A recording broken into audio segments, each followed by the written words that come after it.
What's up YouTube, c'est Elio Coralie, j'espère que ça va bien. Aujourd'hui on se retrouve pour une nouvelle vidéo, pour la dernière vidéo en fait de cette semaine.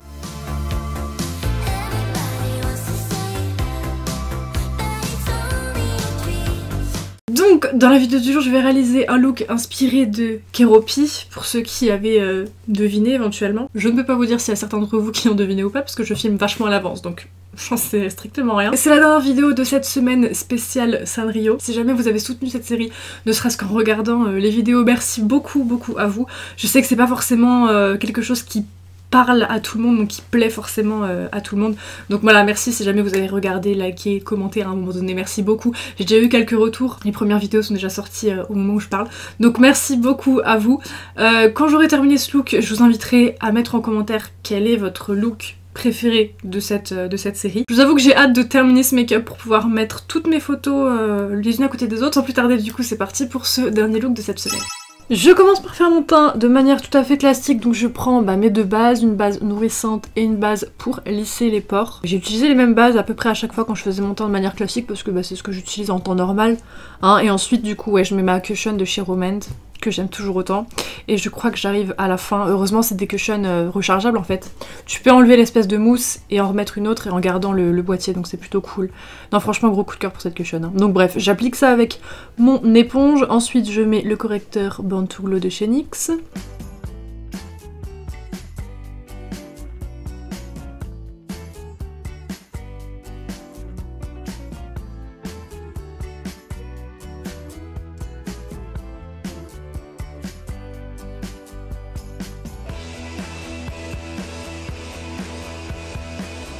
Je mets comme d'hab du coup deux poudres, une poudre pressée pour le dessous d'œil et ensuite une poudre libre pour le reste du visage. Voilà, c'était la partie chiante de la vidéo où je faisais mon teint de manière standard en fait. Hein. Et ensuite là je prends le Hoola de chez Benefit, donc je prends un bronzer volontairement qui est extrêmement chaud, ça fait très orange sur moi, mais après je vais bien mélanger du vert avec ça. C'est pour ça que je prends quelque chose d'assez un peu jaunâtre en fait, pour que le vert puisse se mélanger, donc j'en mets un peu partout. Ensuite je prends une palette de chez Kaleidos, je crois qu'elle n'est plus vendue et c'est vraiment dommage parce que cette palette, elle est excellente. Je prends le fard vert un petit peu jaune comme ça et je viens appliquer le fard à tous les endroits en fait où j'ai mis mon bronzer. Voilà, pour que mon visage soit un peu vert, que ça rappelle Keroppi. Hein, pareil pour l'highlighter, je prends un highlighter vert. Bon, au final, ça se voit pas vraiment qu'il est vert. Hein. Il est vachement clair, ça fait vachement blanc, mais bon, les reflets étaient verts, quoi. Ensuite, je prends une cosmétique émulsion de chez Depixim et je viens faire des petites, comment dire, des petites boules de blush, je sais pas comment appeler ça. Je fais des petits ronds sur mes joues, de base Keroppi il a du blush en forme de rond comme ça sur ses joues mais qui est rose. Là j'ai voulu faire rouge parce que Keroppi ses vêtements sont rouge, blanc et noir. Donc j'ai voulu que ça rappelle un peu, voilà, je me marre parce que je trouvais que ça faisait bizarre, mais bon. Je viens mettre un petit peu de fard Mars de ma palette pour venir matifier ça. Là je prends mon liner de chez NYX et je viens dessiner le petit nœud que normalement Keroppi est là autour du cou. Hein. Donc je fais le petit nœud, vu que ça ressortait pas vraiment je trouve noir sur rouge, je suis venue faire le contour du nœud en blanc. Donc ouais, Keroppi en fait ses couleurs, c'est son corps est vert. Et ses vêtements, comme je vous dis, c'est rouge, blanc et noir. Donc j'ai repris ce code couleur là principalement. J'applique ma base à paupières, j'ai mis la base de couleur chair parce que voilà, j'avais fait mon teint de manière standard, donc il n'y a pas de problème. Je viens prendre ma palette, je mets le fard acide en creux de paupière, je l'étire jusqu'à très haut, près de ma tempe en fait. Hop, donc j'applique ça en première couleur.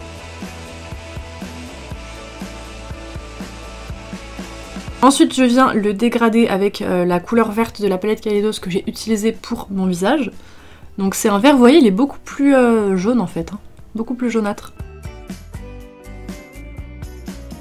Je viens du coup définir proprement ce que j'ai déjà fait en premier et je vais faire une espèce de petit halo eye sur ma paupière. Donc je mets un fard vert irisé au milieu, ensuite je mets un fard vert très foncé à l'extérieur et à l'intérieur de mon œil et je viens le dégrader avec, je crois que j'ai pris acide, si je me trompe pas, oui j'ai repris acide pour dégrader et que ça fasse du coup que ça fasse propre avec la couleur plus claire et plus irisée au milieu. Donc je fais ça sur mes deux yeux.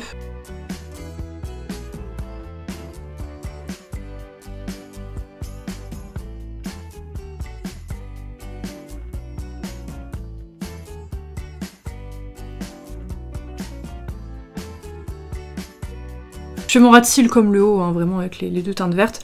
En coin interne, j'ai remis la teinte irisée que j'avais mis au centre de mon œil.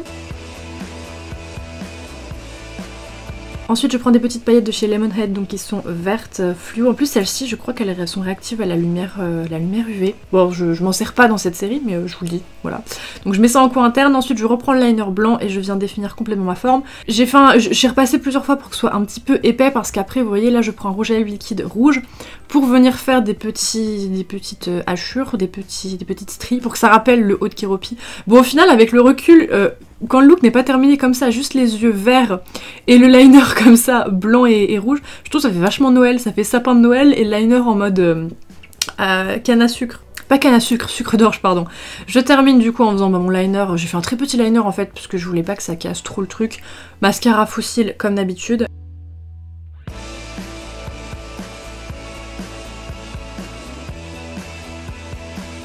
Et j'ai rajouté du coup au niveau du ras de cils inférieur 3 strass noirs. Alors ils sont vraiment noirs mais très peu brillants en fait. Donc ça fait comme si j'avais fait 3 petits points. Je viens mettre le rouge à lèvres liquide que j'ai mis sur mes yeux, sur ma bouche. En fait j'avais complètement zappé mes sourcils. Donc j'ai entamé la bouche, après je me suis dit mais attends il manque pas un truc. Bon bref, j'ai mis le rouge à lèvres rouge, ensuite j'ai mélangé 2 glosses de chez Lime Crime, donc les 2 glosses verts, donc il y a le Minty Cherry et le Lime Cherry. Donc il y a un vert qui est un peu plus mentholé, bah, d'où le nom. Et l'autre qui est un petit peu plus pétant. Je termine du coup en faisant mes sourcils avec le crayon blond. Dans tous les cas je fais des sourcils à chaque fois mais souvent je mets des perruques à franges donc ça se voit pas vraiment. Et j'ai mis un petit peu de fard vert du coup pour que ça raccorde avec la perruque.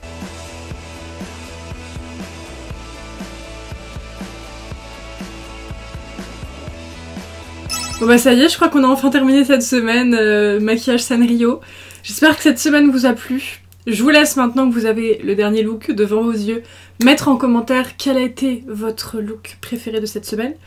Moi je pense, c'est assez marrant mais c'est les 2 looks que j'aimais le moins sur le papier parce qu'en fait avant de faire ces vidéos pour gagner du temps j'avais prévu à l'avance des face charts. Donc j'avais dessiné les make-up je crois fin septembre début octobre et au final c'est les face charts que j'aimais le moins qui rendent le mieux sur moi j'ai l'impression. Dans mes looks préférés je dirais My Melody avec Hello Kitty. C'est vachement différent de faire un maquillage du coup sur une page blanche et sur un visage hein. Forcément là quand je le fais sur moi il y a le fond, il y a les accessoires, il y a les perruques qui font que ça agrémente énormément.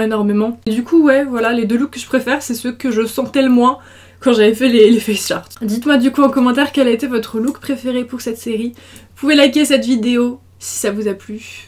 Likez les autres vidéos de la série également, j'ai fait une playlist que j'ai carrément mise en avant sur ma page YouTube. Quand t'arrives sur ma page YouTube, tu vois les dernières vidéos qui sont sorties et la première playlist mise en avant c'est Sanrio Week. Non mais je suis contente d'avoir fait ça, ça fait longtemps que j'avais pas fait plusieurs looks comme ça d'affilée. Les Wings, je sais plus si j'ai fait ça il y a 2 ou 3 ans. Voilà, ça change un peu, après j'ai pas envie de faire ça non plus tout le temps. J'ai une période sur ma chaîne où vraiment à chaque vidéo je faisais des looks j'étais là genre perruque etc.